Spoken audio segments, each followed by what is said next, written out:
Hey guys, tonight we begin with something a little less philosophical, but no less fascinating. The food served in Wild West saloons. Sure, they were known for whiskey, bar fights, and questionable piano music, but what did people actually eat there? Was it all beans and bacon? Or were there surprises hiding behind those swinging doors? So before you get comfortable, take a moment to like the video and subscribe, but only if you genuinely enjoy what I do here. And let me know in the comments where you're tuning in from and what time it is for you. It's always fascinating to see who's joining us from around the world. Now, dim the lights, maybe turn on a fan for that soft background hum, and let's ease into tonight's journey together.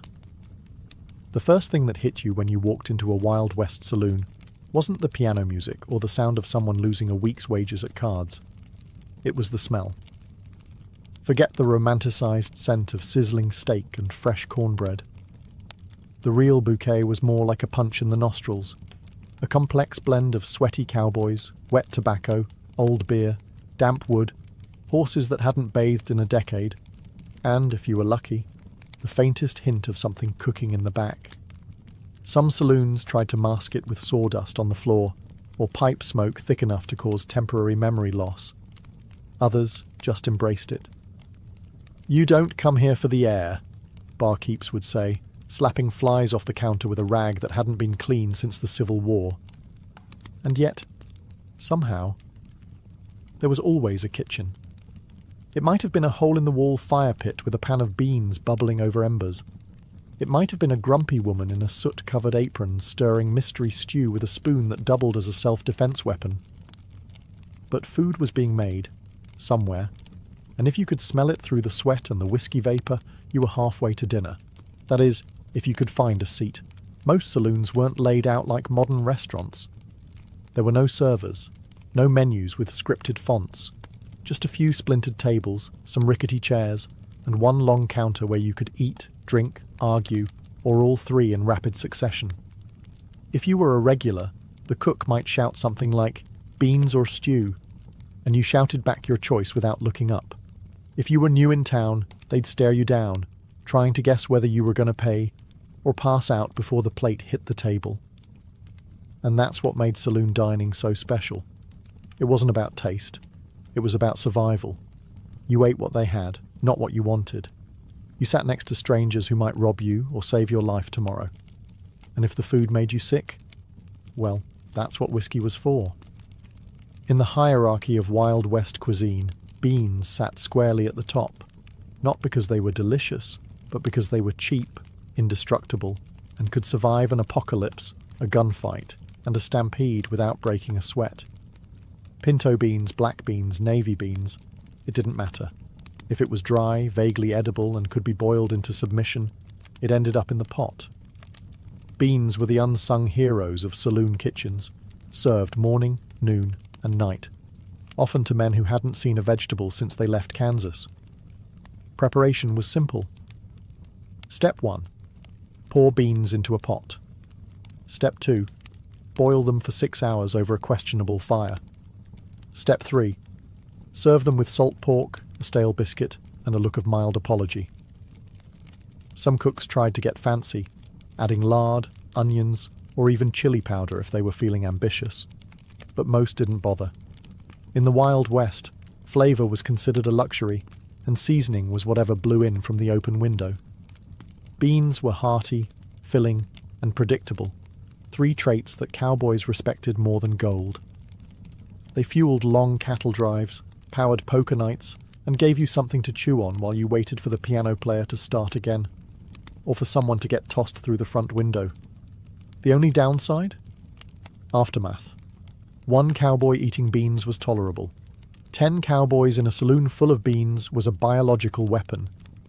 It's said that some bar fights weren't started by insults, but by a single silent but deadly betrayal near the stove. Still, beans were dependable.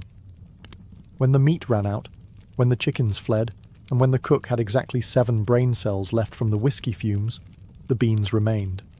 Unbothered, unburnt, unchanged. Some cowboys even preferred them. They could be eaten cold, reheated endlessly, and used as makeshift currency in emergencies. Legend has it a man once bought a horse with 3 pounds of salted beans and a promise never to return. So yes, saloon food had its highs and lows, but beans were the baseline, the bedrock, the humble heartbeat of 1,000 dusty meals. You didn't love them, you respected them, and sometimes that was enough.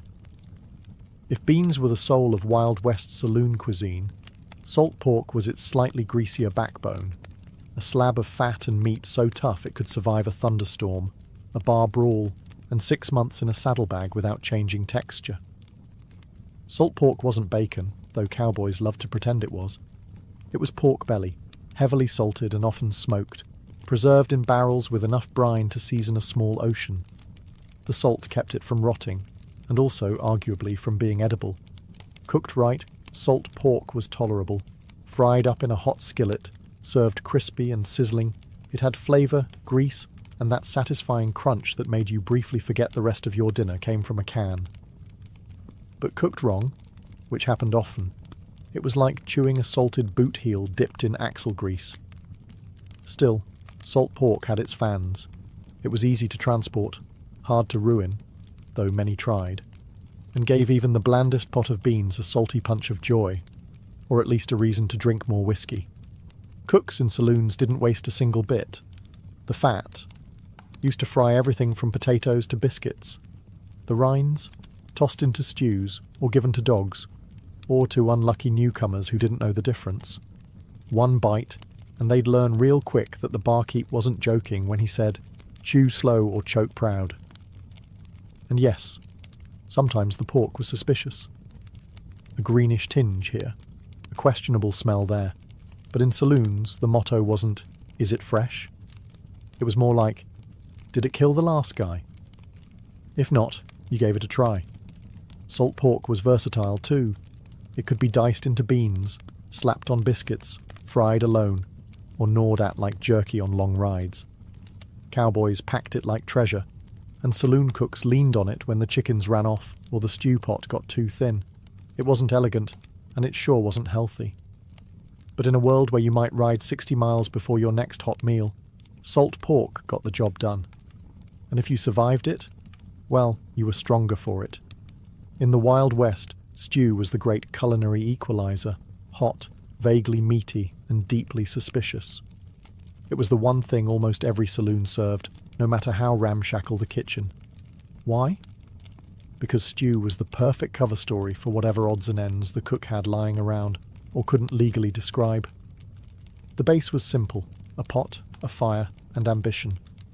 You started with water, maybe some beans or potatoes, and then you tossed in whatever hadn't walked away yet. Beef? Sure. Rabbit? Definitely. Squirrel? Yep. Rattlesnake? If it wasn't biting anymore, toss it in. One traveller once claimed he found a boot string in his bowl. He wasn't even mad. It was the most chewable part. Meat quality varied wildly. Some stews had tender chunks of beef from the local butcher. Others, well, they had meat, the kind you didn't ask about. If the cook looked nervous and the dog population had recently decreased, you just ate around the chewy bits and prayed. Vegetables, when available, were usually boiled into oblivion. Carrots became orange smudges. Onions disappeared completely. Potatoes held on the longest, but eventually surrendered. The result?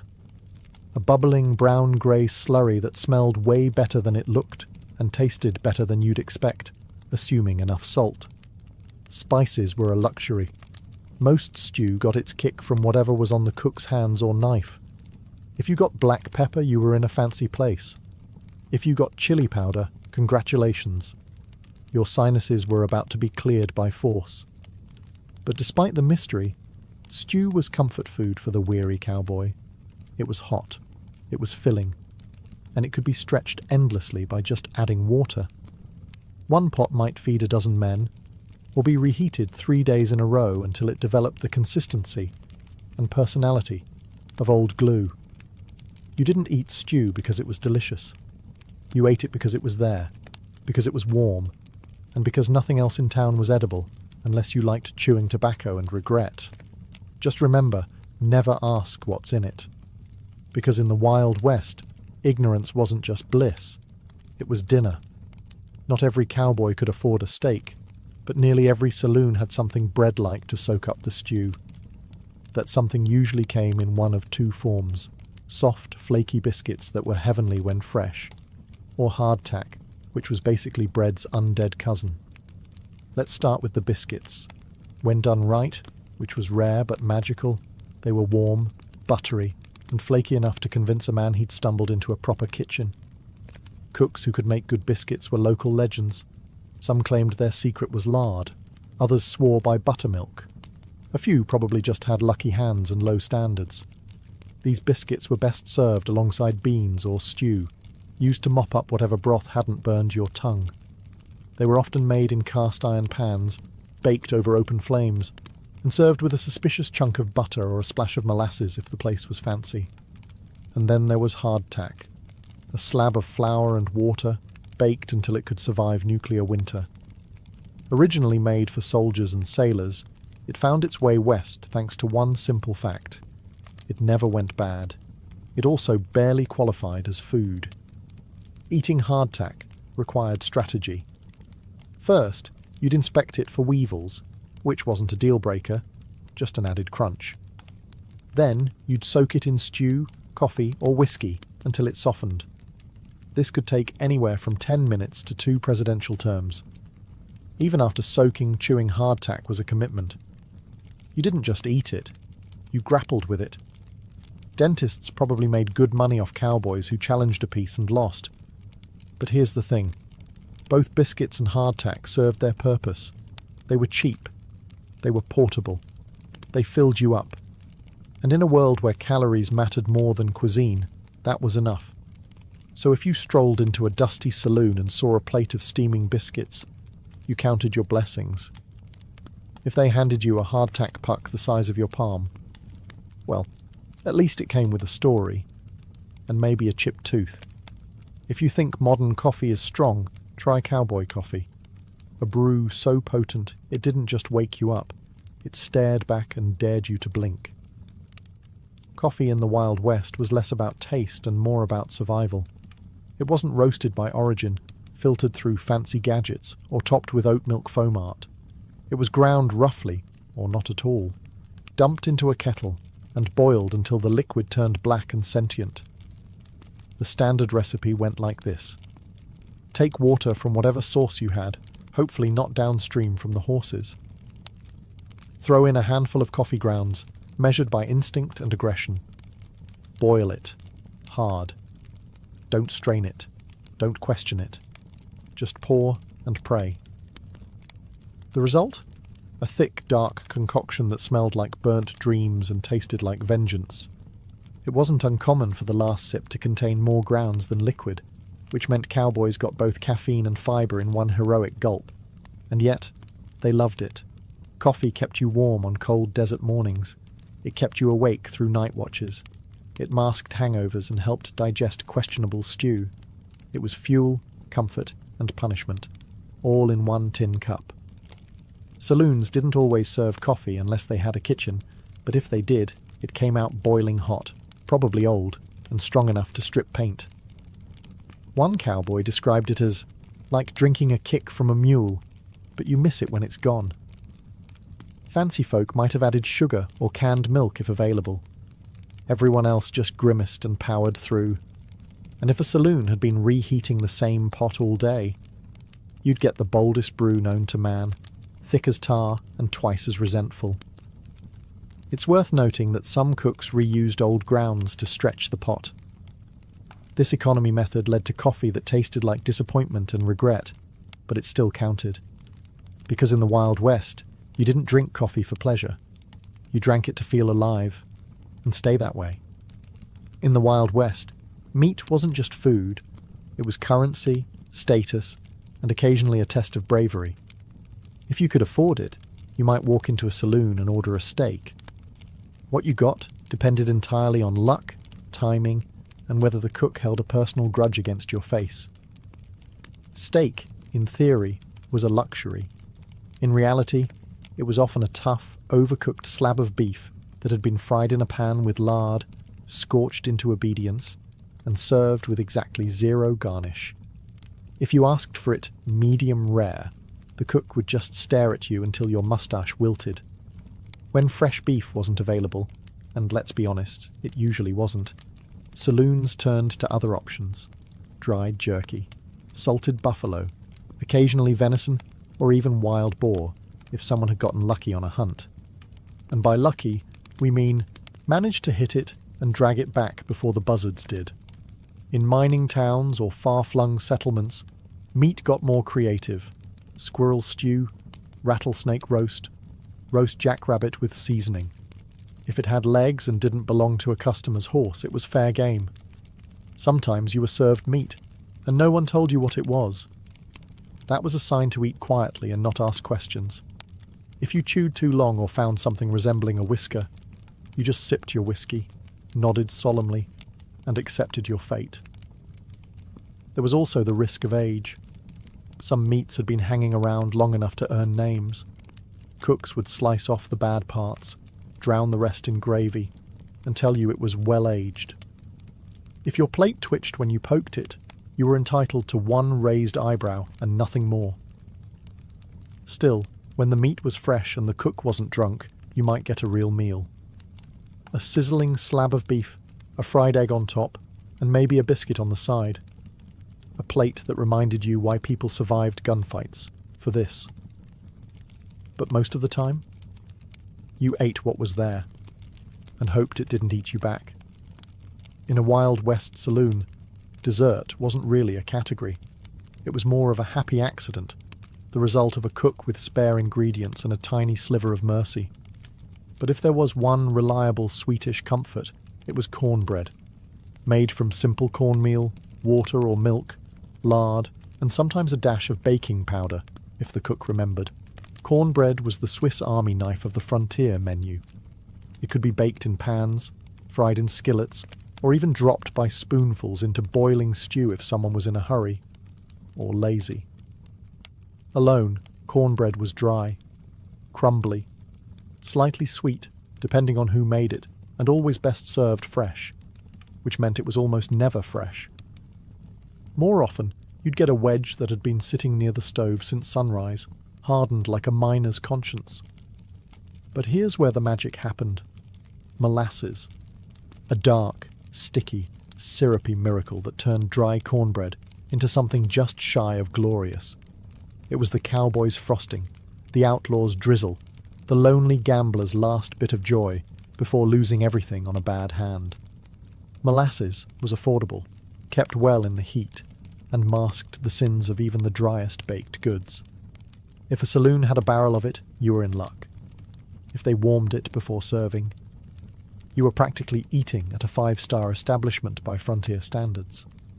Some cooks went a step further, pouring molasses over skillet-fried cornbread and tossing in a pinch of salt or spice. It wasn't quite cake, but it felt like it if you'd been chewing jerky and hardtack all week. Cornbread with molasses became the default dessert. Quick, cheap, filling, and sweet enough to calm your nerves after a rough ride or a close call in the poker room. No icing, no whipped cream, no frills, just grit, grain, and gooey satisfaction. And for many, it was more than enough. Because when your life involved cattle drives, dust storms, and the occasional shootout, dessert didn't need to sparkle. It just needed to remind you that not everything in the West was trying to kill you. If you were lucky enough to stumble into a saloon before noon, preferably sober and not bleeding, you might have been offered eggs and chicken. And if so, you were in the presence of a miracle. Or a trap. Let's start with the eggs. Fresh eggs in the Wild West were gold. Not actual gold, but nearly as rare and equally fragile. Chickens weren't raised for fun. They were cranky, prone to wandering, and occasionally stolen, eaten, or lost to foxes. If a saloon had eggs on hand, they either had their own chickens, a local supplier, or a secret smuggling operation from the next town over. What kind of eggs were they? Hopefully chicken, possibly duck, maybe something else. You learned not to ask. You ordered eggs, and what you got depended entirely on the cook's mood and the egg's age. Some were scrambled to disguise colour, others were fried until the yolks turned to leather. And if it wobbled when it hit your plate, that was a sign from the universe to order whiskey instead. As for chicken, it was on the menu, but not often. If it said fried chicken, what you'd probably get was a scrawny bird that died angry. Tough, bony, and fried in lard until the flavour tapped out, chicken wasn't always worth the chewing. But it was meat, it was hot, and it wasn't beans again, so folks ate it gratefully. You might get a drumstick the size of your thumb, or a whole quarter roasted on an open flame. You might also get a feather in your gravy, and that was just part of the charm. Breakfast offerings of eggs and chicken were a status symbol for saloons. They said, "We have food that didn't come from a can or a barrel." If the eggs were warm and the chicken wasn't dry, you'd tell your buddies for weeks. And if it gave you food poisoning, well, that was just the West reminding you who was in charge. Still, there was something hopeful about ordering eggs. They meant morning, they meant survival, and just maybe, they meant you'd live to drink again by nightfall. In a Wild West saloon, pie was more than just dessert. It was a statement. If you saw a pie sitting on the bar, steam rising, crust golden, scent of apples wafting through the smoke and whiskey, you knew this saloon meant business. You also knew that someone in the kitchen had put in real effort, which was practically a love letter in a land of bean slop and overcooked pork. Now, don't get ahead of yourself. Pie in the Wild West wasn't a perfect lattice-topped pastry with farm-fresh fruit. It was a rough, rustic affair, uneven crusts, fillings made from canned or dried fruit, and usually served lukewarm at best. Whipped cream, not unless a cow followed you into town. The most common varieties were apple, peach, or berry. Berry being a flexible category that sometimes included raisins or things that only vaguely resembled berries. If the cook had a sweet tooth, you might get a dash of cinnamon. If not, you got crust, sugar, and optimism. Still, pie was a rare treat. Most cowboys hadn't seen one since they left home, and saloons knew that offering pie gave them a competitive edge. A good slice could pull customers from 2 towns over, and if the pie was warm and flaky, you better believe someone would threaten to shoot over the last piece. There are recorded stories, and a few exaggerated legends, of poker games that ended in gunfire over dessert disputes. You took the last slice was as valid an offence as cheating at cards. In a world where men had been stabbed over spilled whiskey, pie was practically sacred. Of course, not all pies were created equal. Some were mostly crust, some were experimental. Some had fillings that hinted at being fruit once, in a previous life. But if the stars aligned, the cook was sober, the oven was hot, and the fruit wasn't fermenting, then that pie was something to remember. Because in the dust and grit of the frontier, a slice of pie wasn't just food. It was hope served on a tin plate. Cheese in the Wild West was a lot like a poker game, full of risk, a little bluffing, and a strong chance you'd regret your choices the next morning. It did exist, yes, but only if you knew where to look, and even then, you had to be brave. Because cheese wasn't shipped in tidy wheels wrapped in wax paper. It was made locally, often by someone who once read about dairy fermentation while drunk. Most saloon cheese came in 2 varieties, hard, yellow, and suspiciously sweaty, or soft, crumbly, and slightly aggressive to the nose. Refrigeration, that was a luxury. So unless it was a particularly cold month or the saloon was near a cave, chances are your cheese had developed a personality. It might be cheddar. It might be something vaguely Swiss. It might be a lump of dairy guesswork with salt on top. And if it squeaked when you bit into it, well, that was between you and your jaw. Cheese was usually served in chunks alongside bread, jerky, or if you were lucky, a pickle. It helped balance out the saltiness of everything else, and gave cowboys a protein boost between brawls. You could even melt it over beans or toast it on cornbread, assuming the cook was feeling artistic.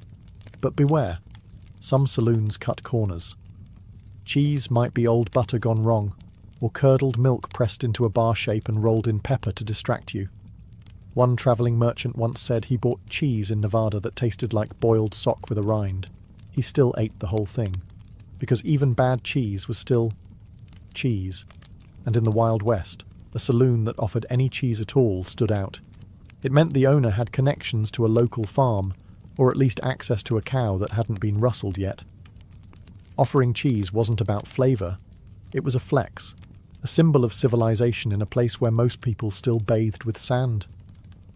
So if a saloon plate came with a slice of cheese, you'd eye it, sniff it, tap it with your fork, and then eat it anyway. Because in the West, a gamble was just part of dinner. If it could be soaked in vinegar and forgotten in a jar, chances are it was served in a Wild West saloon. Pickling wasn't just a flavour choice, it was a survival strategy. Before refrigeration, saloon kitchens relied on brine and sourness to keep food from crawling off the shelf.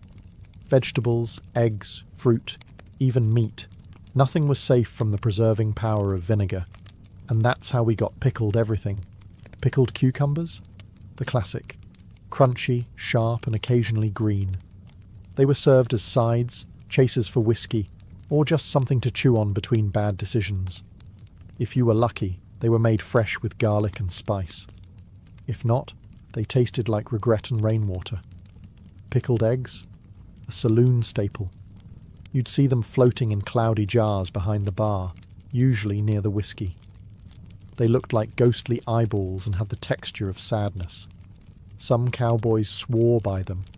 A quick shot of protein, easy to store, and they mostly stayed down. Others swore at them. Pickled onions? Common in mining towns, sharp, tangy, and strong enough to chase off unwanted conversation. One bite, and you could talk downwind of a stampede. Even pickled peaches or pears might make an appearance. When dried fruit was soaked in sweet brine to create a dish both confusing and strangely addictive. It wasn't dessert, it wasn't dinner, it was just wet, vinegary optimism. The beauty of pickled goods was their shelf life. A saloon could keep jars around for months, sometimes years, without worrying about spoilage. And in a place where meat went bad faster than a poker hand, that was invaluable. But let's be honest. Not all pickled items were created equal. Sometimes the jars weren't sealed right. Sometimes the cook experimented. And sometimes the pickled thing stared back at you. There are tales, possibly exaggerated, of men biting into pickled sausages only to find bones. Or a label that simply read, maybe pork. Still, pickled foods were part of the Wild West experience. Salty, sour, and strangely satisfying. Like everything else that lasted out there. You didn't eat them for pleasure. You ate them because they wouldn't kill you. Probably. When food was scarce, the kitchen was closed, or the stew looked like it still had a pulse. Cowboys and drifters alike turned to the most dependable item on the saloon menu. Whiskey. It was always available. It required no preparation. And if you drank enough of it, you forgot you were hungry. Or that you'd just eaten a bowl of squirrel mystery meat. Whiskey in the Wild West wasn't aged in oak barrels or curated by connoisseurs. It was rough, raw, and often dangerous. Made from corn, rye, or whatever the barkeep had lying around, it was distilled in backrooms, barns, and bathtubs. The result was a beverage that could clean wounds, strip paint, and fuel a fistfight. Some called it rot gut, others chain lightning, and a few simply referred to it as lunch. When beans were burnt and bread was mouldy, men drank their calories, one burning shot at a time. Saloon whiskey wasn't just a drink, it was a survival tool. It helped numb the pain of trail dust, heartbreak, broken ribs, and highly questionable stew. One shot before a duel, 2 shots after, and maybe 3 more while you waited to see if your bullet wound was serious. It was common for saloons to serve whiskey specials, which came with a side of beans or a biscuit, not for flavour, but to keep you upright. Some men ordered whiskey with a pickled egg floating in it, which somehow counted as both hydration and protein. And of course, whiskey was social glue. You bought it to make friends, to start fights, and occasionally to apologise after both. You could measure a saloon's reputation by how fast its whiskey knocked a man off his stool. Quality? Don't ask.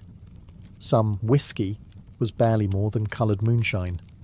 Additives ranged from tobacco juice to cayenne pepper. It burned going down, and if it didn't, you were probably drinking kerosene. Still, no one complained, because whiskey was warm, cheap, and honest, the only thing on the menu that never lied about what it was. And on nights when your meal came in a glass, with no fork and no judgment, you raised it high, and called it dinner.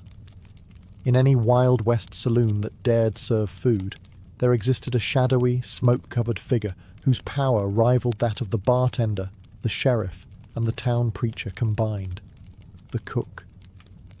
This individual, often unshaven, always irritable, was either a life-saving genius or a culinary war criminal. There was no middle ground. You'd never see them smile, but you'd remember their cooking for days, either in gratitude or gastrointestinal trauma. Saloon cooks weren't trained chefs. They were usually ex-miners, ex-cons, or ex-somethings who knew how to build a fire and weren't afraid of questionable meat. Their kitchen. A fire pit, a dented stove, and a single cast-iron pan that hadn't been washed since the gold rush. And yet, somehow, they fed entire saloons. On a good day, they'd whip up a pot of chili that could bring a man to tears. In a good way. The biscuits would be warm, the beans cooked through, and the cornbread just sweet enough to remind you of home. But on a bad day, the beans were scorched, the meat was grey, and the stew had an unsettling layer of oil that moved when the pot was still. You didn't complain. You couldn't. Saloon etiquette was clear. Never insult the cook. Because the cook controlled everything. The salt, the grease, the mystery meat ratio. If they liked you, you got the freshest cut. If not, you got the spoon scrapings from last night's disaster, reheated into chilly surprise. They also doubled as the saloon's unofficial bouncer. No one wanted to get hit by a ladle that had just survived frying salt pork. And if the cook had a cleaver, which many did, they could clear a room faster than a shotgun. Despite their moods, these cooks were vital. They kept cowboys on their feet, miners from passing out, and travellers from collapsing mid-sentence. They worked long hours in heat and smoke, took insults as seasoning, and lived by a single rule. If you don't like it, there's the door, or the whiskey. So whether they were your saviour or your saboteur, you always nodded respectfully to the cook. Because in the Wild West, they held your stomach, and your fate, in their greasy, glorious hands. Now that we've walked through the swinging doors, sniffed the stew, and stared down a pickled egg in a foggy jar, the real question remains. Would you actually eat the food served at a Wild West saloon? Let's be honest. Modern taste buds might not survive the experience. The beans were basic, the meat was a gamble, and the stew was more mystery than meal. You'd need strong teeth, a stronger stomach, and the kind of appetite that comes from riding 40 miles on a sunburned horse with nothing but dust in your lungs. But here's the thing. For the cowboys, miners, gamblers, and misfits of the American frontier, saloon food wasn't about gourmet flavour or Instagram-worthy plating. It was about fuel, calories, heat, a warm plate between gunfights, train robberies, or another night sleeping in a barn next to a mule named Regret. It was about survival. You didn't ask where the meat came from. You didn't complain if the biscuit crumbled like chalk. You just sat down, ate what was handed to you, and washed it down with something strong enough to kill bacteria, or at least make you stop caring about it. And when food was good? When the beans were fresh, the coffee didn't bite back, and the cook had spared a little molasses for the cornbread. It felt like a miracle. So would you eat it? If you lived back then? Yes. You wouldn't just eat it, you'd be thankful for it. You'd scrape the bowl, wipe the plate with your crust of bread, and order seconds with coins that still smelled like dynamite and horse sweat. You'd laugh with strangers, curse the cook, toast with whiskey, and maybe, just maybe, end the night with a slice of pie and a story worth telling. Because saloon food wasn't glamorous. It was gritty, greasy, and real. And in a world where the West was still wild, that was enough. Long before tattoos were scrawled across biceps and backs in trendy shops with buzzing needles, they were something far older, etched not with fashion in mind, but with mystery, meaning, and survival. Let's rewind to a time when cities didn't exist, when gods hadn't yet been given names, and humans lived close to the bone, in both spirit and skin. Enter Ötzi the Iceman. Discovered in 1991, frozen in a glacier between Austria and Italy, his mummified body was over 5,000 years old, older than the pyramids, older than Stonehenge. And yet, across his leathery skin, researchers found something incredibly modern: tattoos. 61 of them, to be precise. They weren't ornamental spirals or stylized animals. They were dark carbon marks, dots and lines running down his spine, behind his knees and around his ankles. Here's where it gets wild. The locations of Ötzi's tattoos matched known acupuncture points. Was this a primitive form of pain management? An ancient healing technique? Or something more spiritual? A rite of endurance carved directly into the flesh? We'll never know for certain. But one thing is clear. Even in the Stone Age, humans were already marking their bodies with purpose. And Ötzi wasn't alone. In ancient Egypt, tattoos appeared predominantly on women, including priestesses and dancers. These weren't decorative butterflies or names of lost lovers, but rather symbolic patterns, often placed around the abdomen, thighs, and chest. Some scholars believe these tattoos were intended to offer protection during childbirth, to channel fertility, or to ward off evil spirits, like spiritual armor drawn right onto the body. Even in Nubia, south of Egypt, archaeologists unearthed mummies with animal figures tattooed on their limbs: bulls, crocodiles, symbols of power and survival. Across these early societies, tattoos weren't acts of rebellion. They were acts of reverence, resilience, and ritual.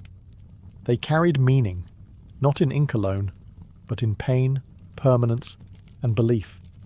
So next time you see someone's sleeve of ink at the gym or on the subway, remember, they're carrying on a tradition that started not in a studio, but in the ice, in the sand, and in the sacred silence of forgotten millennia. If you ever thought tattoos were just edgy accessories or signs of rebellion, try saying that in front of a Polynesian chief and watch the room go quiet. In Polynesian cultures, tattoos weren't optional or decorative. They were sacred. In fact, the word tattoo itself comes from the Tahitian word tatau, meaning to strike. And that's exactly how it began. With bone tools dipped in soot, rhythmically tapped into the skin with a stick, each strike echoing centuries of tradition. In places like Samoa, Tonga, and especially among the Maori of New Zealand, tattoos weren't just art. They were identity. A person's moko, the intricate facial tattoos of the Maori, could tell you everything you needed to know: their rank, their family, their ancestry, even their personal achievements. The face wasn't just a canvas, it was a living resume, and removing it would be like erasing a man's entire life. Young men would often receive their first tattoos during painful, ceremonial rites of passage. This wasn't a Friday night decision after a few drinks. It was a spiritual transformation. The process was excruciating. No anesthetics, no numbing creams, just raw courage and a communal belief in the deeper purpose of the pain. Women too were tattooed, often on the lips, chin or thighs, symbols of beauty, maturity, and mana, the sacred power believed to flow through all living things.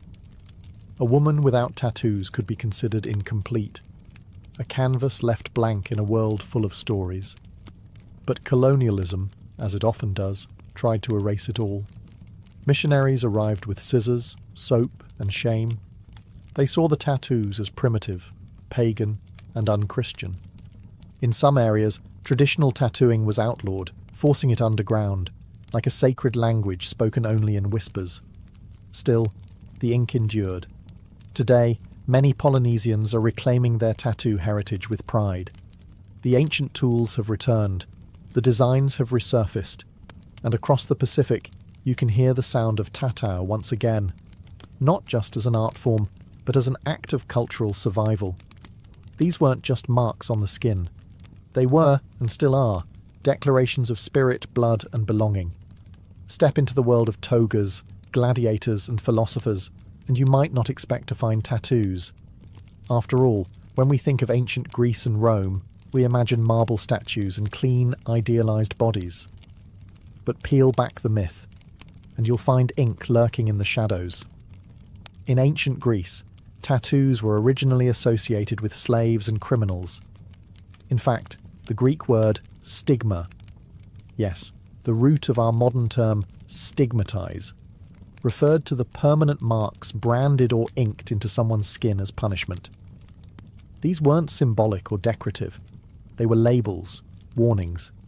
If you were a runaway slave or a captured enemy, your captor might tattoo your forehead with a message like, "Stop me, I ran away," a permanent scarlet letter etched into the skin.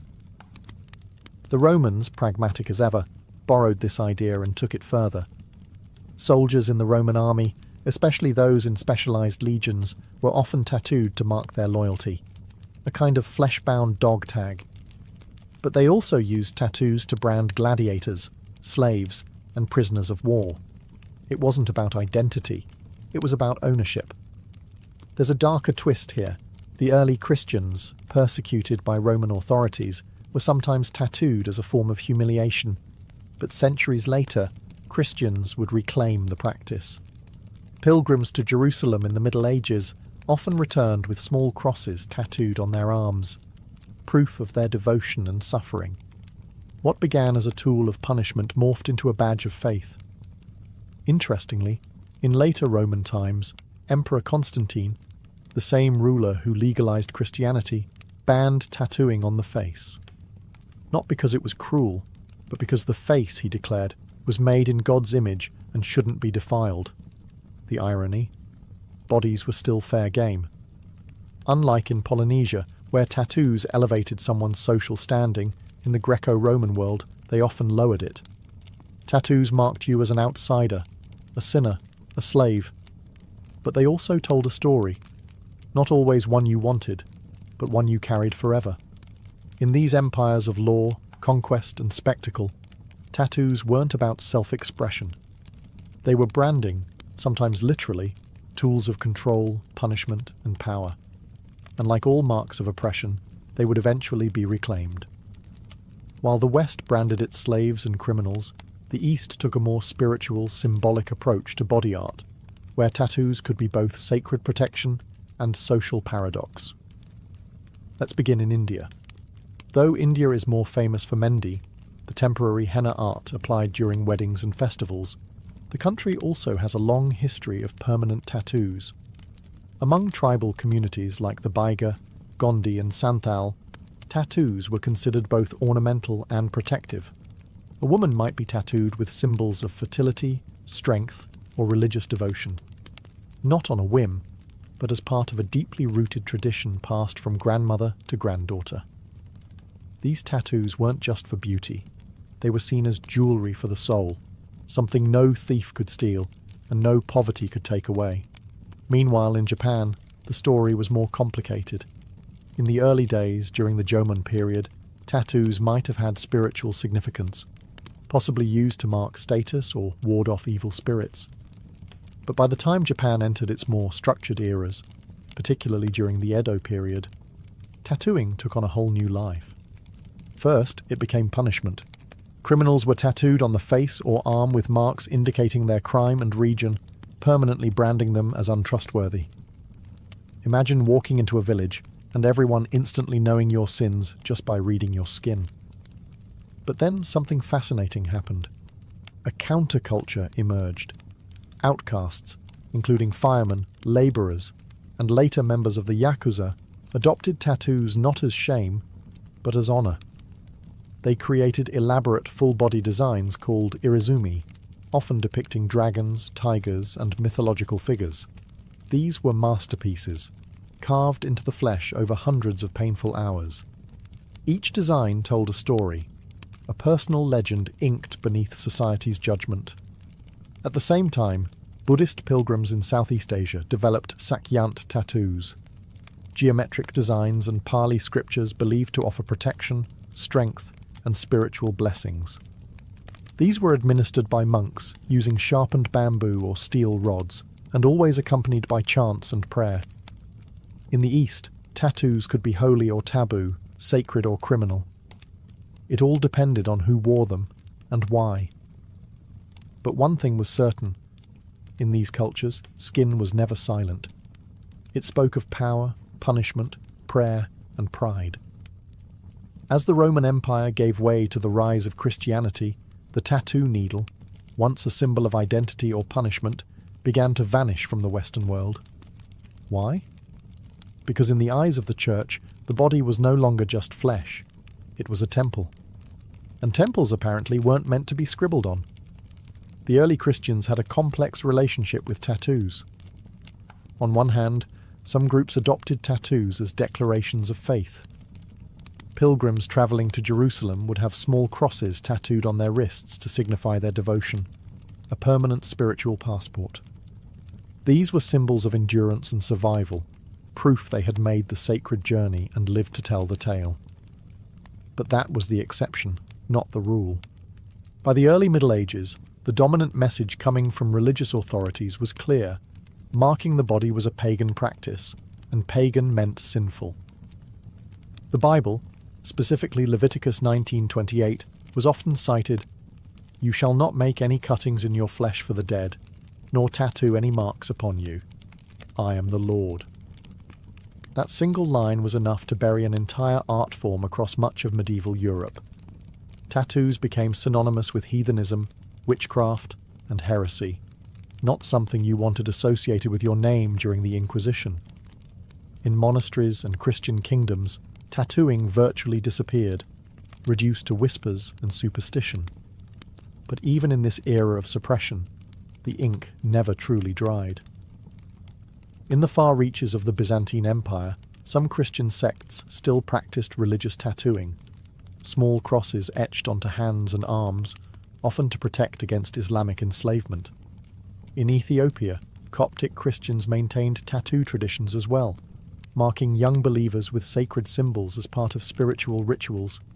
And among crusaders, the knights who marched to the Holy Land, tattoos made a quiet return. Some etched small crosses on their bodies, not just as spiritual protection, but so that, if they died in battle, they could be buried as Christians, their faith visible even in death. So while the medieval West tried to erase the art of tattooing, it never quite succeeded. The ink hid in monasteries, pilgrim trails, and desert churches, waiting patiently, like a buried relic, for its time to rise again.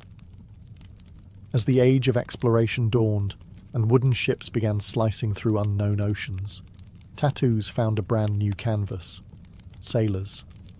And these weren't royal court artists or tribal shamans. These were rough men, calloused by salt and superstition, who began decorating their bodies with anchors, mermaids, and crucifixes. But how did tattoos return to Europe after centuries in exile? Enter the 18th century voyages of Captain James Cook. When his crew arrived in Polynesia, they encountered entire societies marked in ink. Intrigued and amazed, many sailors got tattooed themselves, both to honour the cultures they encountered and, let's be honest, to prove they'd been somewhere exotic. Returning to port with tattoos wasn't just fashionable.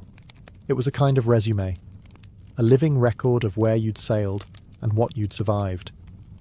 Soon, tattoos became the unofficial uniform of the seafaring class. But it wasn't just about style, it was steeped in superstition. An anchor on the forearm symbolised stability. A pig and a rooster, often tattooed on the feet, were believed to prevent drowning, since those animals were kept in wooden crates that floated during shipwrecks.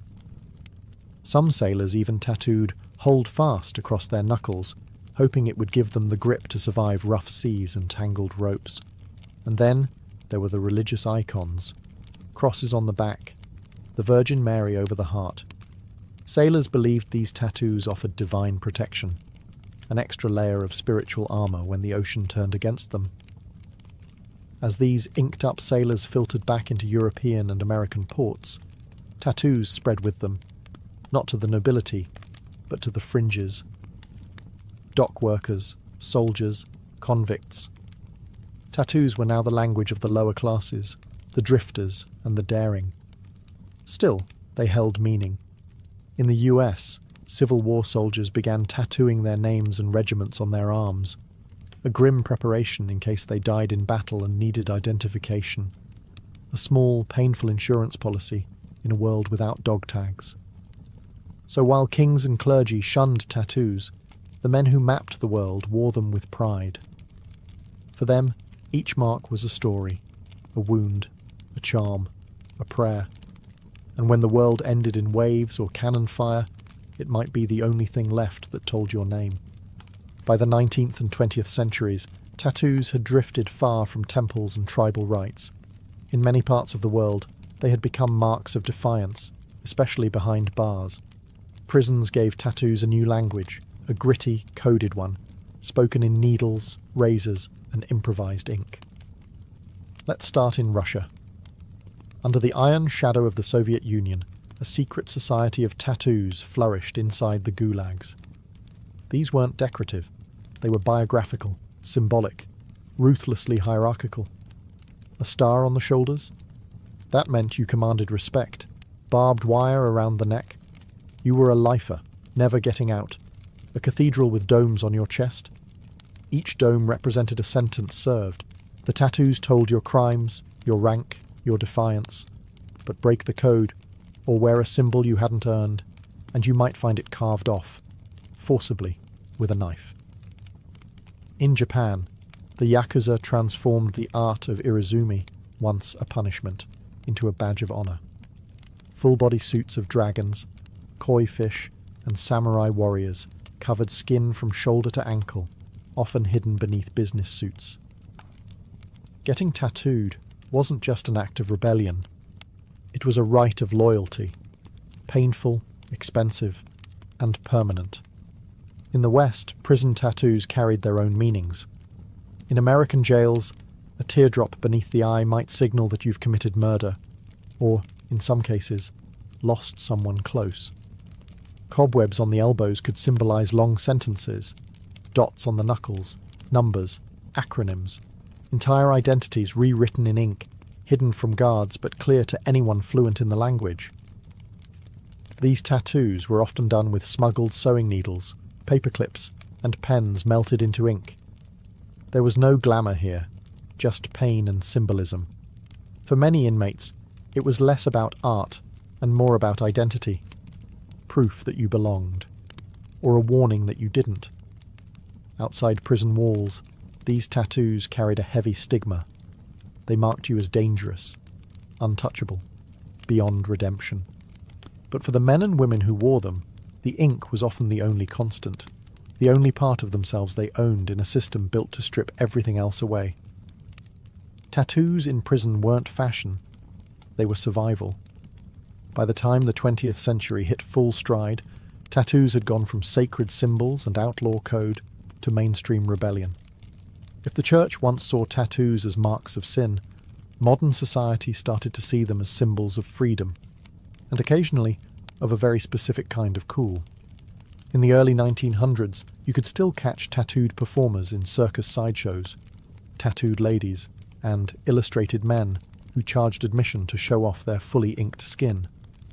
People gasped. They stared. It was taboo wrapped in spectacle. But something began to shift around the middle of the century. Soldiers returning from World War II brought back simple tattoos. Anchors, eagles, hearts with Mom scrawled inside, as personal emblems of pain, patriotism, or survival. These tattoos weren't for show. They were keepsakes, burned into the skin as reminders of the things they'd seen and the brothers they'd lost. Then came the counterculture. In the 1960s and 70s, tattoos began breaking out of their blue-collar roots and onto the bodies of rock stars, bikers, and beat poets. Janis Joplin had a bracelet tattooed on her wrist. The Hells Angels wore ink like a badge of honor. The act of getting a tattoo, still a bit frowned upon by polite society, became an act of rebellion. A way to say, I don't care what you think. And tattoo parlors? They were no longer hidden dens in seedy alleyways. They started to go legit. Artists like Lyle Tuttle, who famously inked Cher and the Rolling Stones, turned the needle into a brush. Suddenly, tattoos weren't just symbols. They were statements. Personal, political, powerful. But the stigma didn't vanish overnight. Even into the 1990s and early 2000s, having visible tattoos could keep you from getting hired. No visible tattoos was printed right into many job applications. Ink still whispered of crime, deviance, or recklessness, especially for women, whose tattooed bodies were policed more harshly. And yet, the tide was turning. Tattoo TV shows emerged. Celebrities embraced full sleeves. Tattoo conventions popped up everywhere. The art form was no longer a subculture. It was culture. From rebellion to runway, tattoos had finally re-entered the mainstream. But they never forgot their roots. In a world where everything from our voices to our memories lives in the cloud, you'd think something as analog as a tattoo might be left behind. But instead, tattoos have entered a renaissance, not just surviving the digital age, but evolving with it. Today, tattoos are more than ink and skin. They're powered by apps, augmented by tech, and designed with machines that would make 19th century sailors weep. Some artists now use AI to generate hyper-detailed designs. Others work with machines that print ink with surgical precision. And then there's the rise of smart tattoos, experimental patches embedded with sensors, capable of tracking vitals, controlling devices, or even lighting up with LED ink. It's not science fiction. It's already being tested in labs. But even without the tech, tattoos are booming. What was once taboo is now celebrated across professions, genders, and cultures. Doctors have full sleeves. Teachers wear wristbands of ink. CEOs stroll into boardrooms with elaborate back pieces hidden beneath suits. Social media has democratized the art form. A tattoo in Seoul can go viral in Seattle. Artists build global audiences overnight, and customers can book a session with the tap of a phone. And yet, the meaning behind tattoos hasn't disappeared. If anything, it's become more personal. People now tattoo sound waves of loved ones' voices, coordinates of where they met their partners, portraits of pets, constellations from their child's birth night, quotes in forgotten languages, etched forever to remember, to heal, to belong. Cultural tattooing is resurging too. Indigenous communities from the Arctic to the Andes are reviving ancestral designs, reclaiming identity through skin. What was once suppressed is now proudly worn, a walking act of remembrance. Of course, debates still rage. Is it art or trend? Sacred or superficial? Can you truly own your story if it's filtered through algorithms and likes? But maybe that's the point. Tattoos have always lived in that grey area, between pain and beauty, permanence and transformation. They are both primal and futuristic, a whisper from the past and a declaration for tomorrow. And as long as humans crave meaning, memory and mark-making, tattoos will endure. Beneath the surface, ink will always speak, even when words cannot. Before empires clashed and blood soaked the sand, before kings trembled at her name, Tomyris was simply a daughter of the wind, born to the raw, open steppe. The land she came from was not gilded in marble or echoing with philosophy. It was brutal, free, and endlessly vast. This was the world of the massagete, fierce nomadic horse archers who rode like spirits of the plains, their lives shaped by survival, honor, and war. We know little of Tomyris's childhood, but we can imagine the rhythm of it. She would have learned to ride before she could run, to shoot before she could speak in full sentences. Among the massagete, Girls were not caged in tents or veiled by silence. They trained beside the boys, rode with the warriors, and grew up with iron in their blood. To lead, one had to bleed. And Tomyris, even as a young woman, bled for her people. Her tribe worshipped the sun and sky, lived off their herds, and buried their dead with weapons, ready for battle in the afterlife. They had no cities, no golden temples, but they had pride. And when enemies approached, they met them not with prayers, but with arrows. Tomyris likely came to power after the death of her husband, who may have ruled the tribe before her. But what's certain is that when the moment came, she didn't inherit leadership. She seized it. In a time when most women were considered property, Tomyris commanded an army. She negotiated with kings. She dared to speak as an equal. And if they didn't listen, she made them. She was more than a queen. She was Shahmat, the steppes' checkmate, a war chief in bronze and leather who would soon face the greatest empire on earth. But power, especially for a woman, never comes without consequence. As Tomyris began to solidify her rule, whispers grew louder. Across the mountains to the south, a king was watching. His name was Cyrus the Great, and he wanted more.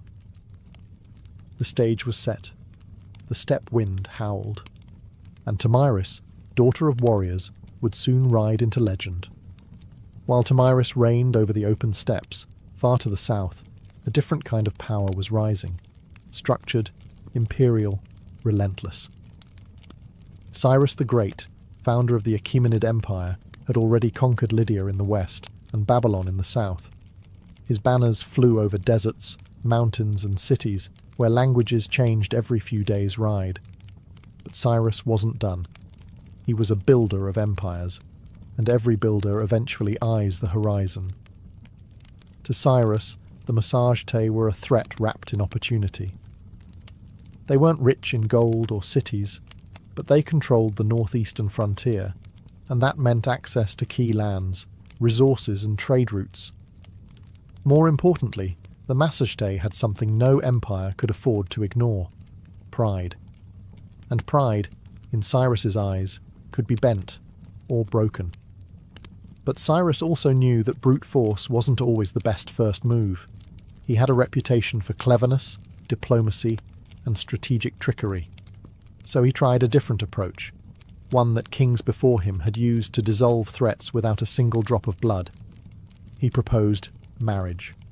According to ancient sources, notably Herodotus, Cyrus sent envoys to Tomyris offering an alliance through matrimony.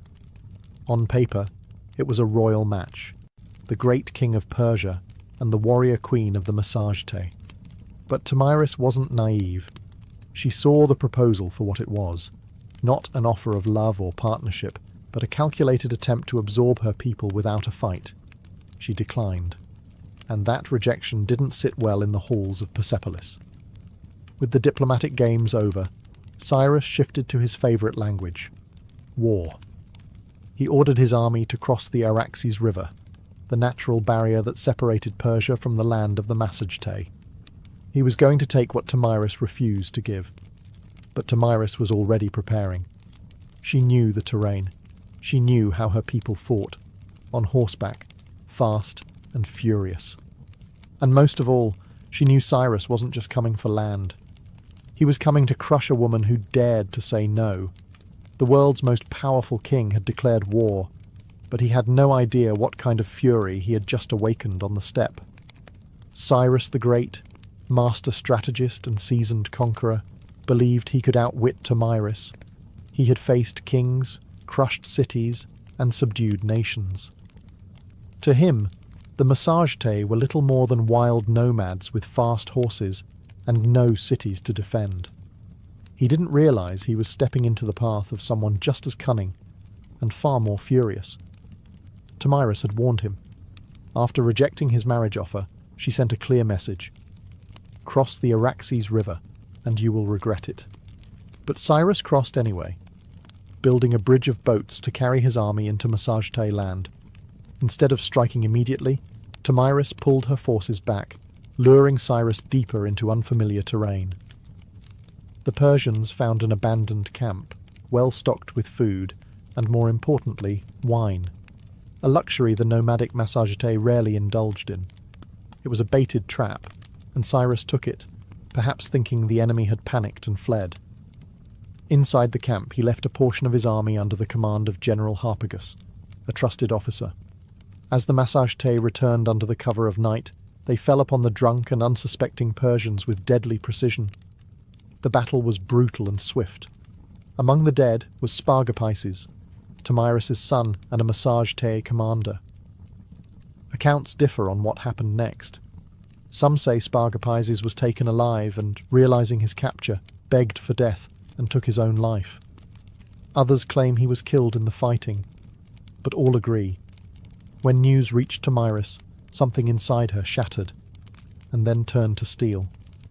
Her grief was volcanic, but her rage, that became legendary. She sent another message to Cyrus. This one wasn't a warning, it was a vow. "You may be a glutton for blood," she said, "but I swear I will give you your fill." She promised to make the ground run red with Persian blood, and her vengeance would not be quiet. Cyrus had taken her son. He had violated her land. Now he would meet not the queen of the Massagete, but the mother of a slain warrior, and the last face he would ever see. The next battle would not be a skirmish. It would be an execution. The sun rose over the plains like a blade, sharp and blinding. Tomyris stood at the head of her army, no longer just a queen, but a storm given form. Her warriors, hardened by the nomadic life, painted their faces with ash and rage.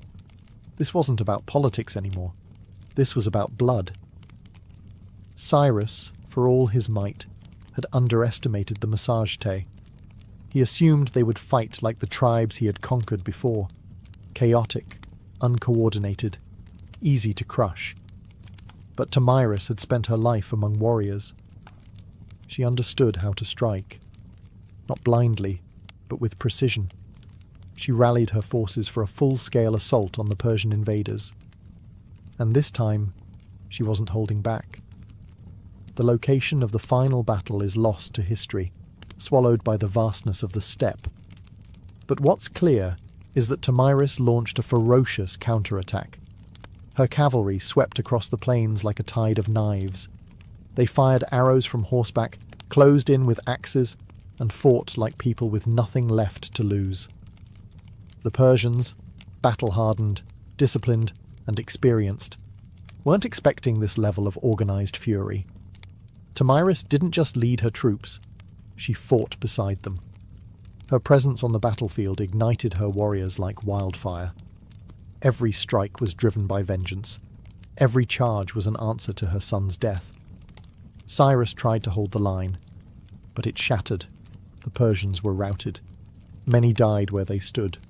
Others fled into the endless grasslands, only to be hunted down. And Cyrus the Great, the man who had conquered Babylon, Lydia, and nearly the known world, fell in the chaos. Whether he was slain in combat or captured and executed depends on the version told. But either way, he died on Tomyris' terms. What came next is infamous.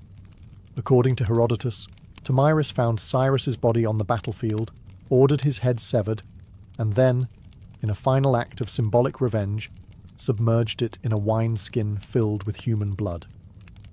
"Drink your fill," she said, "of the blood you thirsted for." Was it historical fact or poetic embellishment? Maybe both. But it didn't matter. The message was eternal. Tomyris was not to be conquered. When the dust settled and the grass drank deep the blood of empire, Tomyris stood victorious. A warrior queen who had done what no king or army before her could. She brought Cyrus the Great to his end.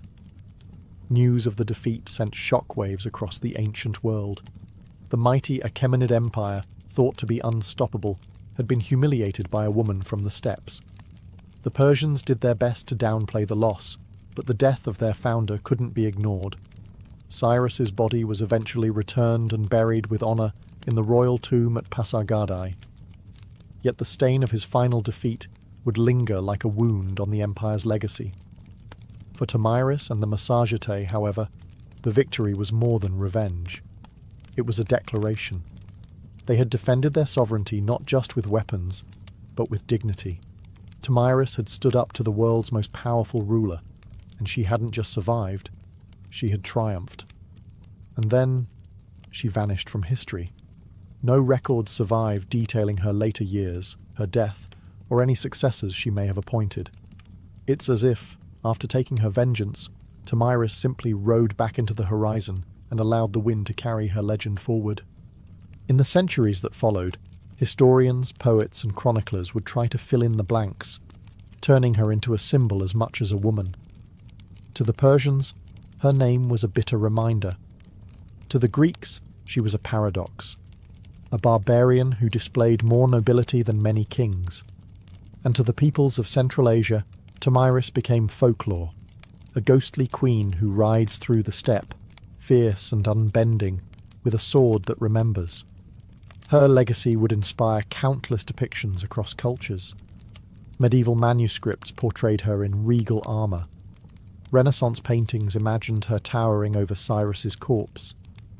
In every age, she became what people needed: a mother avenger, a wild queen, a lesson in hubris, or a symbol of feminine power. But one truth cuts through the myth. She changed history. Tomyris didn't inherit a throne. She forged it in fire and fury. And for one brief, unforgettable moment, the Steppe Queen proved that not all empires rise. Some fall to the hooves of warriors who ride with vengeance in their hearts. Much of what we know about Tomyris comes not from local Misunderstandings records. They left no stone tablets or royal archives, but from the pen of a Greek, Herodotus, often called the father of history.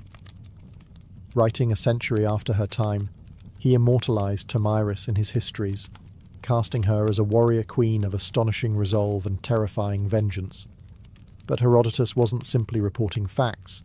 He was weaving a story, one part chronicle, one part morality tale. To him and his Greek audience, Tomyris represented the ultimate reversal of imperial arrogance.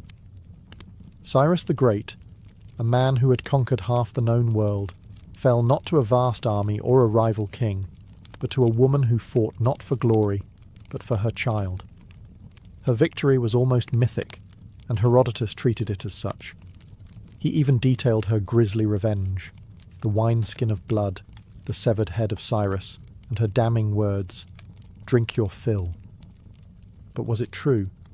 Modern historians debate this endlessly. Some argue that Herodotus exaggerated or even invented parts of the tale, using Tomyris as a narrative tool to humble the Persian Empire, which, at the time of his writing, was still a looming force over the Greek world. Others believe that while the blood wineskin episode might be symbolic, the core event, Cyrus's death at the hands of Tomyris, likely did happen. There's also the question of bias. Herodotus, for all his insight, often filtered foreign cultures through a Greek lens. He portrayed the Misunderstandings as wild and free, yet noble, an exotic mirror to Greek ideals of honour and liberty. Tomyris, in that frame, wasn't just a barbarian. She was a moral counterweight to Persian ambition. Still, even if details blurred over time, Herodotus succeeded in one thing. He ensured Tomyris would not be forgotten. Because of him, she became more than a historical footnote. She entered the realm of legend, where facts soften but impact sharpens. And in that space between myth and memory, Tomyris's story found a strange kind of immortality. In a world dominated by kings and conquerors, Herodotus left us a queen who refused to kneel, and left her enemies bleeding in the sand. Though she may have slain one of the ancient world's most iconic emperors, Tomyris never ruled an empire herself. She didn't build cities of stone or inscribe edicts on golden tablets. Her people, the Misunderstandings, were nomads, living not by walls, but by the rhythms of the land, the sky, and the horse. This meant that Tomyris's legacy was never institutionalized. There were no marble busts or royal coins bearing her likeness, no archives to immortalize her decrees. Instead, her story passed on as stories do on the steppe, through firelight, song, and the whispered awe of warriors. The Misunderstandings were one of many powerful tribes of the Central Asian steppes. Their cousins included the Scythians, the Saka, and the Dahai, all expert horse archers who roamed the lands between the Caspian Sea and the borders of ancient China.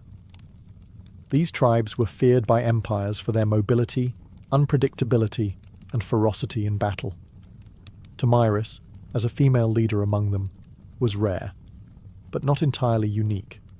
Steppe culture, unlike many sedentary civilizations, allowed women far greater freedoms. Women rode, hunted, fought, and even led. Among the Scythians, graves of female warriors, buried with weapons, armour, and horse gear, have been found by archaeologists, confirming that the stories of fierce steppe queens were more than just legend. Tomyris stood at the pinnacle of that tradition. Her power didn't come from inheritance or religion. It came from respect, grit, and sheer capability. She was a unifying force among scattered clans, a political leader and a military commander in a landscape where survival meant riding faster, shooting better, and fearing nothing. But because the Misunderstandings left no monuments, Tomyris became a kind of phantom queen, her name echoing only in the writings of outsiders and in the oral traditions of the steppe. To the Persian scribes, she was a warning, to the Greeks, a marvel, and to her people, likely a memory carried in bloodlines and battle songs, a ghost who rode with them across the plains. Empires may rise and fall in stone, but the stories of the steppe live on in the wind. And Tomyris, fierce, grieving, and unbroken, became its voice. Centuries passed, and the empires that once surrounded the Misunderstandings rose and crumbled. Cyrus's successors built Persepolis, fought Alexander the Great, and faded into the dusty footnotes of time. But Tomyris? Her legend endured, not in the palaces of kings, but in the hearts of those who refused to bow. Across Central Asia, she became more than a queen. She became a symbol of female strength, of resistance, of the untamed spirit of the steppe. In many ways, Tomyris embodied a kind of defiance that transcended geography. She was not Roman, not Greek, not Persian, and so her story belonged to no empire. That made her dangerous and inspiring. In the medieval Islamic world, chroniclers occasionally mentioned her name, reshaped by language but never quite forgotten. In some versions, she was praised for her justice and vengeance.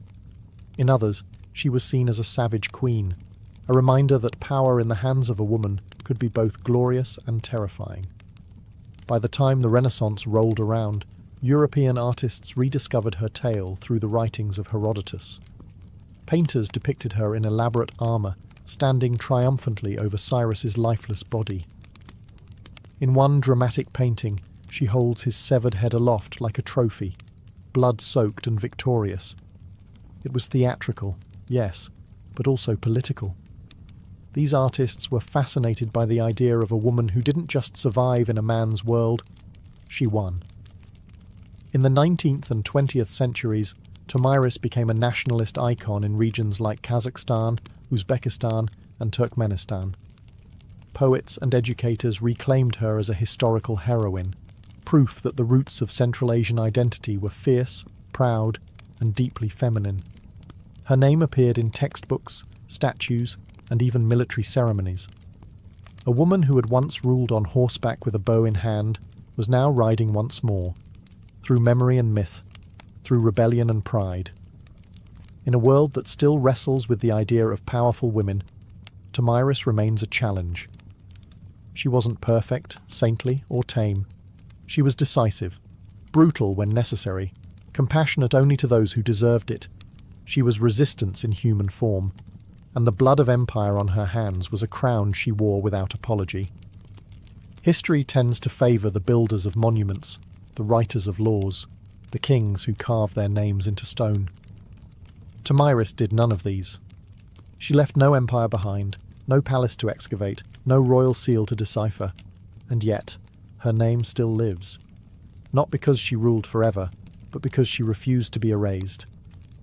She stands as a contradiction to how history often remembers women, not as helpmates or footnotes, but as forces of destiny. Tomyris didn't beg for recognition. She took it with blood and fire. She didn't ride behind a king. She rode against one, and won. Her story is retold in classrooms from Central Asia to Europe, not simply because she killed Cyrus the Great, but because she dared to defy him. She wasn't defending an empire. She was defending freedom, a freedom that rode on the backs of horses, that hunted with hawks, that slept under the stars.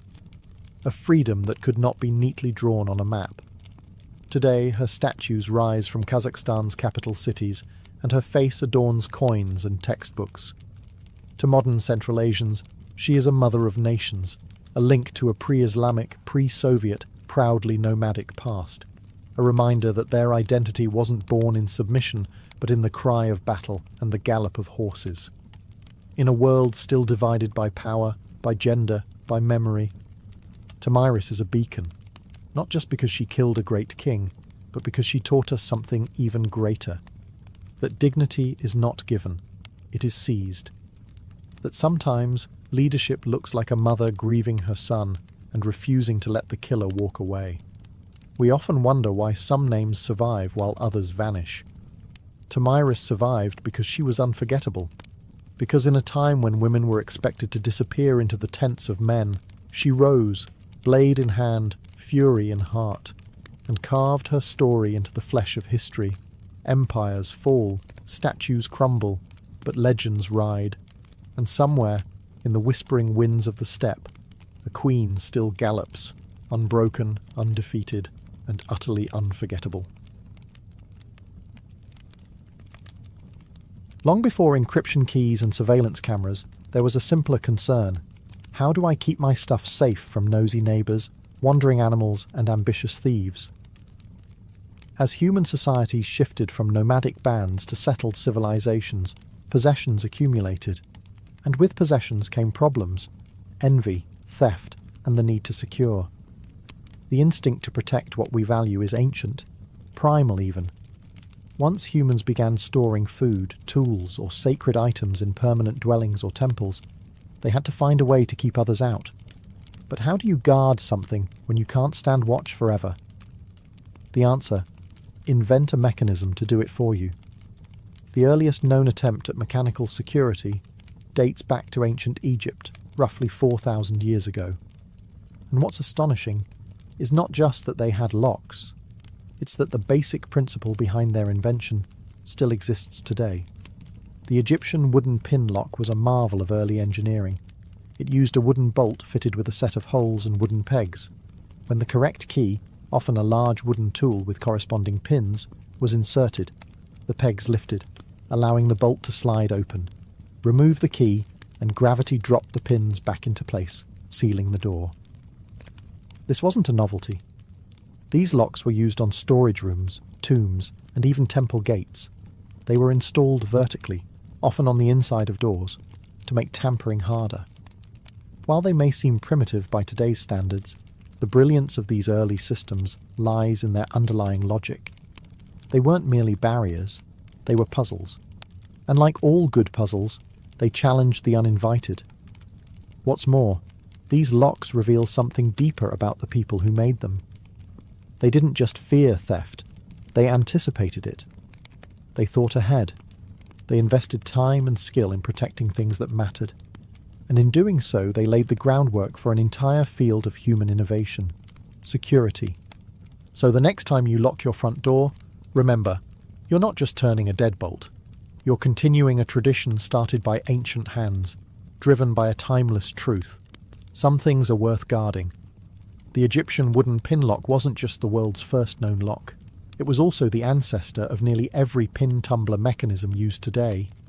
Simple, elegant, and surprisingly effective, it served temples, homes, and storage rooms across ancient Egypt for centuries. And it all started with a few pieces of wood, a bit of clever design, and a deep need for privacy. Imagine a large wooden door, not one with hinges like today's, but more like a vertical plank barrier.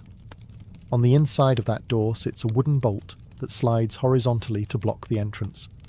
But embedded within that bolt are several holes, and inside each hole rests a wooden peg. Those pegs drop into slots cut into the door frame itself, preventing the bolt from sliding open. It's locked. Now here's the magic. The key, a large wooden implement resembling a modern toothbrush, has corresponding pegs or pins that match the positions of those in the bolt. Insert the key into the bolt, and the pins inside are pushed up just enough to clear the frame slots. Once lifted, the bolt can slide open freely. Remove the key, and gravity does the rest. The pins fall back into the frame holes, relocking the door. It's mechanical memory without springs or gears, just wood, weight, and ingenuity. What made this system so impressive was its balance of complexity and reliability. It was relatively easy to craft using available materials, but hard to bypass without the correct key. And since each lock was slightly different, thanks to hand carving, keys weren't interchangeable. Your lock was your lock. These pin locks weren't reserved just for the rich or royal either. Archaeological findings at sites like Nineveh, and even later at Persian and Assyrian locations, show the concept spread widely across ancient civilizations. Egypt may have invented the idea, but the lock had legs. Beyond practical use, these locks carried symbolic power. In tombs and sacred buildings, locking something wasn't just about physical protection. It signified reverence, finality, the belief that certain things should remain untouched unless you were worthy enough to possess the key. Security in ancient Egypt wasn't just a function, it was a statement. While Egypt gave us the earliest mechanical locks, ancient Mesopotamia pioneered a very different form of security, one that relied less on mechanics and more on identity. In the land between the Tigris and Euphrates, security wasn't sealed with bolts and tumblers. It was pressed in clay, with symbols, authority, and trust. The people of Mesopotamia, including the Sumerians, Akkadians, Babylonians, and Assyrians, developed a method of securing goods not by locking them, but by making unauthorized access visibly impossible. How? With cylinder seals, small carved stone rollers engraved with unique images or inscriptions. These seals were rolled over wet clay used to close containers, doors, or even official documents. Think of it as an ancient combination of a signature, a wax seal, and a barcode. Once impressed into the clay, the seal left behind a continuous pattern that could not be duplicated easily. If someone tampered with the seal, opened the container, broke the door latch, or unwrapped the tablet, it was obvious. The broken clay told on them. This approach was both simple and profound. In a world without padlocks or alarms, it focused on deterrence through visibility. The seal didn't stop you from opening something. It told the world that you had. High-ranking officials, merchants, and priests all had their own personalized cylinder seals, often passed down through generations. These seals carried such prestige that some people were even buried with them, as status symbols and tools of the afterlife. But Mesopotamian security wasn't just about clay. They also secured temple treasuries and granaries using rope bindings that could only be removed by cutting, often tied with elaborate knots or seals that would clearly show tampering. The idea was always the same: make the risk of exposure more terrifying than the reward of theft. This concept of security as accountability, of linking access to a person's identity and social status, would echo for millennia. Even today, we log in with usernames, verify with signatures, and rely on records more than locks. In Mesopotamia, to protect something wasn't just to keep it hidden, it was to publicly proclaim who had the right to touch it. As ancient Greek city-states rose in wealth and complexity, so too did their need for personal security. From treasuries in temples to coin-filled storerooms and private homes, the Greeks faced the same age-old challenge. How do you keep things safe, when you can't always be there to guard them. Surprisingly, the Greeks were slower than their Egyptian and Mesopotamian neighbours in developing mechanical locks. Instead, they leaned heavily on trust, social norms, and physical barriers, sometimes reinforced by surprisingly clever, though rudimentary, devices. One such innovation was the bar and pin lock, used mostly for doors and chests. It consisted of a horizontal bar placed across a door on the inside, with a hole through which a key could be inserted from the outside to lift the bar. These keys were often large, flat iron rods, shaped like the letter F or P. They weren't the most discreet. In fact, some were almost as long as a forearm. Carrying one around made it quite obvious that you had something to protect. But Greek keys and locks weren't just functional. They also held cultural significance. Being entrusted with a key symbolized authority and responsibility. In Homer's Odyssey, Penelope is described as holding the key to Odysseus's storeroom, a symbol of her power within the household. However, Greek locks had limitations. They were often crude, easily forced, and dependent on physical size more than subtlety. What truly kept valuables secure was often a combination of concealment, guards, and communal expectations. In temples and state treasuries, rooms were sealed with rope and wax, with the city-state holding multiple keys, requiring several officials to be present to open a sacred store. Even homes were designed with layered access, multiple rooms, limited entry points, and gates that could be barred from within. Wealthy homes might employ slaves or hired guards to watch over valuables, adding a human layer of protection to the relatively simple mechanical devices. While the Greeks admired cleverness, metis, the cunning intelligence, they didn't yet channel it into lock-making the way later civilizations would. Still, they laid the cultural groundwork.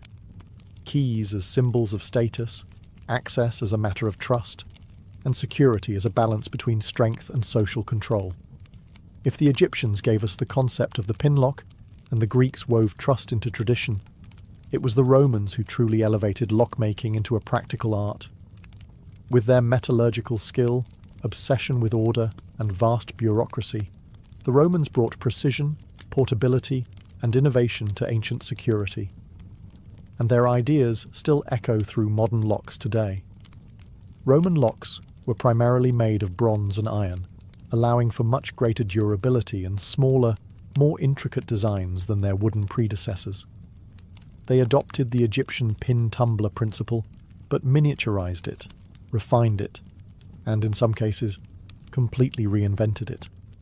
Roman locksmiths created warded locks, which used internal obstacles, or wards, that only allowed a properly shaped key to rotate and unlock the mechanism.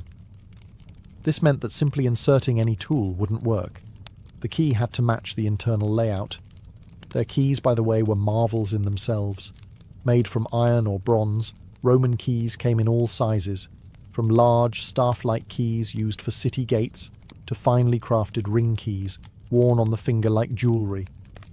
These ring keys didn't just look elegant. They served a functional purpose, offering constant access to locked boxes or cabinets without the need to carry bulky tools. It was status and utility, wrapped in metal. But the real genius came with Roman puzzle locks, complex mechanisms hidden inside ornate boxes, where pressing the wrong latch or turning the wrong angle wouldn't just fail. It might trap the lock tighter. These were used not only for securing valuables, but for hiding documents, religious relics, or even poison, a favourite trick in Roman political circles. Romans also institutionalized lock usage. Banks, granaries, merchant chests, and military storerooms all used locks. Doors had metal plates, gates had locking bars, and even slaves might be locked in with iron collars that had keys only their masters held. To the Romans, a lock wasn't just a tool, it was a statement. It declared ownership, authority, and exclusion. And it gave rise to the idea that a truly civilized society needed more than just walls to protect it. It needed systems. While the West was forging intricate metal locks, ancient China took a path that blended practicality with philosophy. Chinese engineers, ever pragmatic, developed locking systems that were simple, durable, and often symbolic, where the design of a lock didn't just protect an object, but carried deeper meaning. The most common form of ancient Chinese lock was the sliding bolt lock, a mechanism made primarily from bronze or iron.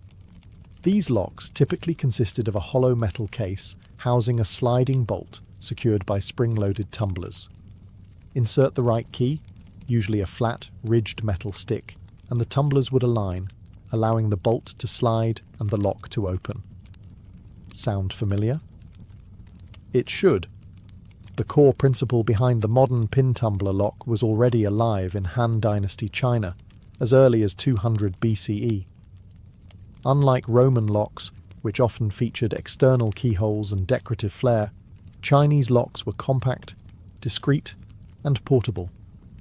Many were used to secure chests, gates, jewellery boxes, and doors, and the emphasis was on function, not just form.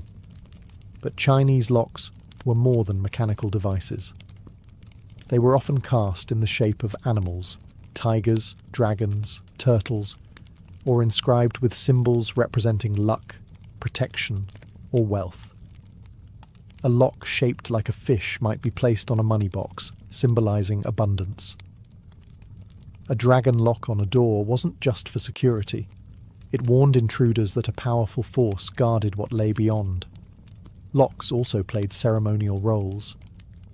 During weddings, love locks were sometimes used to bind symbolic boxes or chests, representing the couple's bond.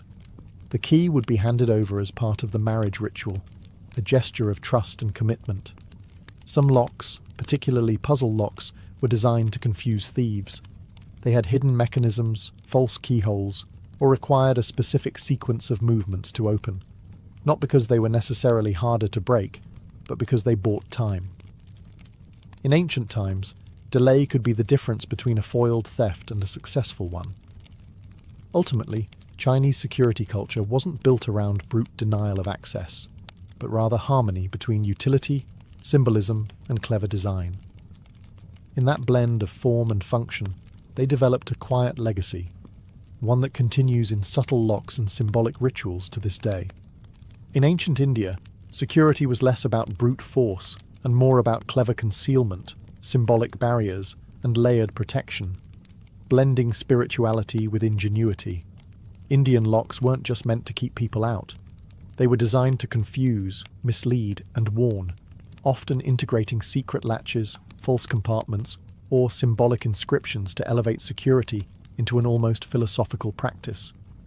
One of the standout features of Indian lockmaking was the use of deception. Puzzle locks and trick mechanisms became common in temples and treasure chests, not to prevent brute force entry entirely, but to make it complicated enough to discourage it. Some locks required multiple actions. Press one hidden button, twist a second lever, and only then would the key turn. Others had decoy keyholes that served no purpose except to trick the uninvited. Temple security especially saw intricate applications. Temples housed offerings of gold, sacred texts, and revered relics. Instead of simply hiding these behind locked doors, priests often layered security, not just physically, but ritually. A storage area might be sealed with wax, knotted rope, and a stamped clay emblem, each bearing spiritual weight. Breaking that seal wasn't just a crime, it was considered a sacrilege. Locks themselves were frequently engraved with religious imagery. Elephants, lotus flowers, deities, and protective mantras. These were not only meant to intimidate the superstitious, but also to imbue the object with symbolic armour. To touch such a lock without permission was, in many cases, an affront to the gods themselves. In Indian royal courts and merchant caravans, small portable locks were used to secure scrolls, trade boxes, and private doors. These were often crafted from iron or brass, built to be both light and durable. Key design was highly individualized, sometimes so unique that a single artisan was responsible for both the lock and its matching key, ensuring absolute security through obscurity. And like elsewhere in Asia, locks sometimes carried ceremonial roles. In marriage rituals or inheritance rites, the unlocking of a sealed chest represented not just access to material wealth, but the transfer of trust, legacy, and duty. For ancient India, the best lock didn't merely block. It puzzled, it protected, and it whispered, "Only the rightful may pass." As civilizations grew and trade routes stretched from Rome to China, the need for portable security became urgent. Whether protecting goods in a merchant's caravan or safeguarding a general's war chest, ancient locks had to do more than guard temples or doors. They had to travel. In the ancient world, trade was booming. Silk moved westward from China. Spices flowed from India. Glassware, textiles, coins, and scrolls crisscrossed continents. But with prosperity came risk. Bandits lurked on roads, dishonest porters pilfered goods, and long-distance travel meant that valuables changed hands, often without their owner present. The solution? Locks that were compact, durable, and hard to tamper with. Roman merchants often used small iron padlocks to secure chests, saddlebags, and warehouse doors. These locks had spring-loaded mechanisms and ring keys, robust enough to resist casual theft but light enough for travel. They were found from Britain to Syria, buried in ruins or rusted shut in shipwrecks. Their widespread presence speaks to a universal concern: protecting mobile wealth. Chinese traders and officials used portable sliding locks, often made of bronze, attached to chests or carts. Some were cleverly disguised, appearing ornamental or embedded within the box itself, and often featured engraved symbols or inscriptions marking ownership. If someone broke the lock, it was not only obvious. It could be prosecuted as both a crime and a dishonor. Nomadic peoples across Central Asia also developed leather and metal clasp systems, where metal rings and latches could be tied or locked over tent flaps, horse packs, and weapon cases. While these systems were less complex, they emphasized speed and visibility. A traveler would immediately know if their goods had been touched. And on the battlefield, locks were often used on weapon caches, treasury wagons, and command tents. In war, controlling access was crucial, not just to resources but to information. Scrolls and maps were sometimes sealed in locked boxes, often with multi-key systems, requiring more than one officer to open them, an early version of two-factor authorization. Across cultures, one thing remained consistent. The more mobile the world became, the more ingenious locks had to be. The road brought opportunity, but it also brought risk, and ancient travellers met it not just with swords, but with keys. When we twist a key in a door today or tap a code into a lock screen, we rarely think of the thousands of years of quiet ingenuity behind that simple motion. But every click, latch, and password is part of a story that began in the dust of Egyptian temples, in the bronze workshops of Rome, and along the silent trade routes that stitched the ancient world together. The legacy of ancient locks is not just mechanical, it's psychological. These early inventions reflect something deeply human: our desire to protect, to exclude, to define what is ours. Whether it was a wooden bolt in Thebes, a ring key in Pompeii, or a puzzle lock in Chang'an, the concept was the same: to create a boundary that only the rightful person could cross. And over time, these boundaries evolved into more than physical barriers. They became symbols. A lock on a temple door didn't just secure gold, it preserved the sacred. A seal on a scroll didn't just hide knowledge, it marked power. Even today we use locks to mark trust: a locked diary, a wedding chest, a secure vault. The mechanism may be more advanced, but the meaning is the same. In many ways, the most remarkable thing about ancient security is how little has changed. Modern pin-tumbler locks still mirror Egyptian designs. Today's privacy seals, passcodes, and even blockchain security echo ancient ideas: personal access, tamper-proofing, and symbolic control. But there's a philosophical twist, too. Ancient locks were never foolproof. They could be picked, broken, or bypassed, just like today. But their power lay not just in denying entry, but in declaring boundaries. They told the world, "This is mine. You do not have permission." And that psychological line, more than any mechanical part, is the essence of security. From tombs to trade routes, from temples to homes, locks have always been about more than theft prevention. They're about control, identity, secrecy, and sometimes survival. So the next time you slide a deadbolt or hear a safe click shut, remember, you're not just using a tool.